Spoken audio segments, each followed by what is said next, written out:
Class 10th का chapter number 7 coordinate geometry. आपने class 9 में ही पढ़ा होगा कि कार्टेशियन प्लेन पे एक हॉरिजॉन्टल लाइन होता है और एक वर्टिकल लाइन होता है जिसे हम कोऑर्डिनेट कहते हैं। हॉरिजॉन्टल लाइन को एक्स कोऑर्डिनेट कहते हैं और वर्टिकल लाइन को वाई कोऑर्डिनेट कहते हैं। एक्स कोऑर्डिनेट का ही दूसरा नाम एब्सिसा है और वाई कोऑर्डिनेट का ही दूसरा नाम ऑर्डिनेट। एक्स एक्सिस पे जो कोऑर्डिनेट होता है, coordinate of on the x axis x, 0 और coordinate on the y axis पे जो कोऑर्डिनेट होता है वो होता है 0, y, क्योंकि x एक्सिस पे y हमेशा 0 होगा x एक्सिस वाले लाइन पे कहीं भी हो, और y एक्सिस वाले लाइन पे कहीं भी हो पॉइंट तो वहाँ पे x हमेशा 0 होगा। इसलिए coordinate on the x axis x, 0 और coordinate on the y axis 0, y। अब जो हम पढ़ने वाले हैं वो है डिस्टेंस फॉर्मूला, कि एक कोऑर्डिनेट से दूसरे कोऑर्डिनेट तक का डिस्टेंस क्या होगा, उसका फॉर्मूला क्या होता है। तो डिस्टेंस फॉर्मूला है डिस्टेंस बिटवीन टू कोऑर्डिनेट्स। दो कोऑर्डिनेट मान के चलते हैं हम, p और q, दो कोऑर्डिनेट है। p का कोऑर्डिनेट है x1, y1 और q का कोऑर्डिनेट है x2, y2। ये दो पॉइंट्स है और इन दो पॉइंट्स का हमें डिस्टेंस निकालना है। तो बहुत ही आसान है, एक फॉर्मूला √ x2 माइनस x1 का whole square plus y2 minus y1 का होल स्क्वायर। और ओरिजिन किसे कहते हैं, जहाँ पे हॉरिजॉन्टल लाइन और वर्टिकल लाइन इंटरसेक्ट करता है उसे हम ओरिजिन कहते हैं। और उस ओरिजिन से किसी x, y तक का डिस्टेंस क्या होता है, √x² प्लस y²।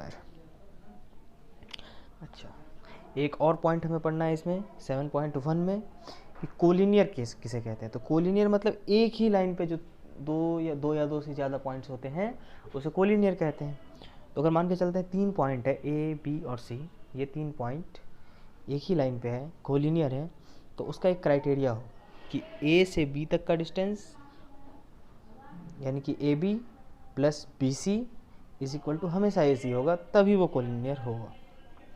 अब स्टार्ट करते हैं हम एक्सरसाइज 7.1 से। एक्सरसाइज 7.1 का पहला क्वेश्चन है, find the distance between the following pairs of points. सबसे पहला क्वेश्चन है 2, 3 और 4, 1, इन दोनों के बीच में हमें डिस्टेंस निकालना है। तो हमें पता है 2, 3 ये है x1 और y1 और 4, 1 क्या है x2, y2। तो डिस्टेंस फॉर्मूला लगा देंगे √x2 माइनस x1 का whole square plus y2 minus y1 का whole square is equal to √4 minus 2 का होल स्क्वायर प्लस 1 माइनस 3 का होल स्क्वायर। तो 4 माइनस 2 हो गया 2, तो 2 का होल स्क्वायर प्लस 1 माइनस 3 हो गया माइनस 2 का होल स्क्वायर। 2 का स्क्वायर तो 4 होगा और माइनस 2 का स्क्वायर भी 4 होगा, प्लस का ही 4 होगा। तो 4 प्लस 4 हो गया √8 यानी कि 2√2। ठीक है, इसी प्रकार क्वेश्चन नंबर 2 और क्वेश्चन नंबर 3 भी बनेगा। फर्स्ट का सेकंड में भी क्या है -5, 7 और -1, 3। -5, 7 क्या हो गया x1, y1 और -1, 3 क्या हो गया x2, y2। तो फॉर्मूला लगा देंगे distance formula √x2 minus x1 का whole square plus y2 minus y1 का होल स्क्वायर, -1 प्लस 5 का होल स्क्वायर प्लस 3 माइनस 7 का होल स्क्वायर। ठीक वैसे ही 4 का स्क्वायर प्लस -4 का होल स्क्वायर, 4 का स्क्वायर हो जाएगा 16 और -4 का स्क्वायर हो जाएगा 16। दोनों को प्लस कर देंगे तो 32 यानी कि √32 क्या हो जाएगा 4√2। और ठीक इसी प्रकार से फर्स्ट का तीसरा भी बनेगा a, b और -a, -b। तो क्या हो गया x1, y1 हो गया हमारा a और b और x2, y2 क्या हो गया -a और -b। अब फॉर्मूला लग जाएगा √x2 माइनस x1 का whole square plus y2 minus y1 का होल स्क्वायर। x2 हो गया हमारा -a और उसमें से a माइनस करेंगे तो -a का होल स्क्वायर प्लस -b का होल स्क्वायर -2a का होल स्क्वायर प्लस -2b का होल स्क्वायर। तो -2a का होल स्क्वायर का हो जाएगा 4a² और -2b का होल स्क्वायर का हो जाएगा 4b²। अब इन दोनों में से 4 कॉमन लिया जा सकता है, तो 4 कॉमन a² प्लस b²। और 4 को अगर हम √अंडर से बाहर करेंगे तो वो बन जाएगा 2, तो 2 √a² प्लस b² इसका आंसर होगा। अब दूसरा क्वेश्चन देखते हैं, क्या है, find the distance between the points 0, 0 and 36, 15। Can you now find the distance between the two towns A and be discussed in section 7.2 question है। तो बहुत ही आसान है, 0,0 और 36,15 से हमें डिस्टेंस निकालना है। तो यहाँ पे x1 y1 हो गया 0 और 0, और 0 0 ओरिजिन होता है, तो यहाँ पे रूट अंडर x1 का x² + y² वाला फॉर्मूला भी लग जाएगा, लेकिन यहाँ पे दे दिया है 2 पॉइंट्स, तो 0,0 और 36,15, x1 y1 हो गया ये, और x2 y2 ये हो गया। तो 36 - 0 का होल स्क्वायर प्लस 15 - 0 का होल स्क्वायर, देखिए हो गया ना, रूट अंडर 36 का स्क्वायर प्लस 15 का स्क्वायर।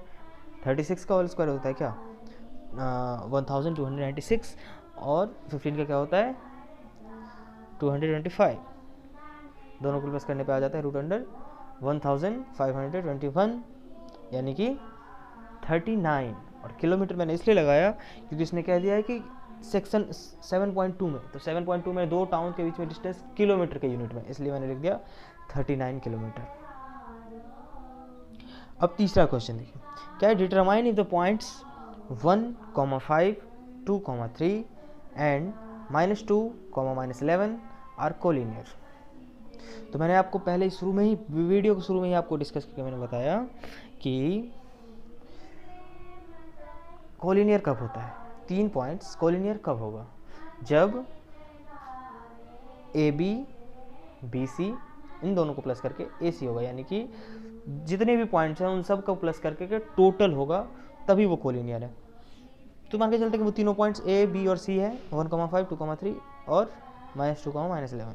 तो ए बी का डिस्टेंस हमें निकालना है, तो निकालेंगे वही डिस्टेंस वाले फॉर्मूले से, तो निकल के आ जाएगा रूट अंडर 5, और ठीक उसी प्रकार से बी सी कितना आ जाएगा रूट अंडर 212, और ए सी क्या आ जाएगा डिस्टेंस वाले फॉर्मूले से रूट अंडर 265। तो आप यहाँ पे देख रहे हैं कि since A B plus B C is not equal to A C, hence this 3 points are not collinear. A B और बी सी इन दोनों को जोड़ करके ए सी की इक्वल है ही नहीं, तो ये कोलिनियर है ही नहीं। अगला question, 5, -2, 6, 4 and 7, -2 are the vertex of an isosceles triangles। तो आपको पता है आइसोसेल ट्रायंगल्स वो होते हैं जिस ट्रायंगल का दो साइड इक्वल हो। तो तीनों वर्टेक्स का कोऑर्डिनेट हमें पता है, तीनों को ए बी और सी मान लेंगे। डिस्टेंस फॉर्मूला से ए बी निकल के आ जाएगा, डिस्टेंस फॉर्मूला होता है ना x2 - x1 का whole square plus y2 - y1 का होल स्क्वायर, तो रूट अंडर 6 - 5 का होल स्क्वायर प्लस 4 + 2 का होल स्क्वायर। तो ये आ गया, ए बी आ गया हमारा √7, और सिमिलरली बी सी आ गया हमारा √7, और ए सी आ गया 2।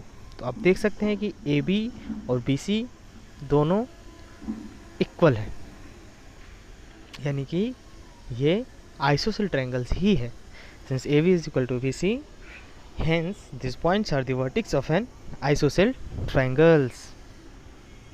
अगला question, in a classroom 4 friends are seated at the points A, B, C and D as shown in figure 7.8। आप इस फिगर में देख सकते हैं कि ए बी सी और डी चारों का कोऑर्डिनेट दे रखा है, और हमें पता है कि ये हॉरिजॉन्टल लाइन x होता है और वर्टिकल लाइन क्या होता है y होता है। तो यहाँ से हम फाइंड आउट कर लेंगे। आगे क्या दे रखा है कि Champa and Chameli walk into the class and after observing for a few minutes Champa asked Chameli, don't you think ABCD is a square? Chameli disagrees. Using distance formula find which of them is correct. तो होता क्या है कि चंपा आती है और चमेली भी आती है क्लास में, और कुछ देर ऑब्जर्व करने के बाद चंपा चमेली से कहती है कि तुम्हें नहीं लगता कि ये ABCD स्क्वायर है? तो चमेली कहती है कि नहीं। तो हमें ये बताना है कि चंपा सही है और चमेली सही है। तो आराम से हमें चारों कोऑर्डिनेट इस फिगर को देख करके पहले हम डिनोट कर लेते हैं। तो A है 3,4, B हो गया 6,7, C हो गया 9,4 और D हो गया 6,1। डिस्टेंस फॉर्मूला लगा करके हम AB, BC, CD और AD निकाल लेंगे। AB भी आ रहा है 3√2, BC भी आ रहा है 3√2, CD भी आ रहा है 3√2 और AD भी आ रहा है 3√2। तो चारों साइड इक्वल हैं तो ये स्क्वायर होगा। लेकिन चारों साइड इक्वल तो रोम्बस के भी हो सकते हैं, तो ये स्क्वायर और रोम्बस दोनों में से कुछ भी हो सकता है। लेकिन स्क्वायर और रोम्बस में एक अंतर होता है कि रोम्बस का डायगोनल अलग अलग होता है। रोम्बस के डायगोनल्स अलग अलग होते हैं, जबकि स्क्वायर का डायगोनल्स इक्वल होता है। तो हम अब डायगोनल्स निकालेंगे यही डिस्टेंस फॉर्मूला लगा करके। तो डायगोनल AC आ गया 6 और डायगोनल BD भी आ गया 6 डिस्टेंस फॉर्मूला लगा करके।